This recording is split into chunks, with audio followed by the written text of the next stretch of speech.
Hey, this is Chris Menard. In Windows 11, you can show the seconds in your clock. Here's how to do this. Right-click on the taskbar. You want to go to Taskbar Settings.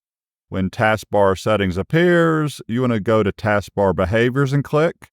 Scroll down, and there is Show Seconds in the System Tray Clock, and it does tell you that it uses more power. If you notice, it is 12:46 p.m. on a Sunday. When I check this box, there is 12:46, 27, 28. Close this out. That is it. Feel free to subscribe, ring the bell. Thank you.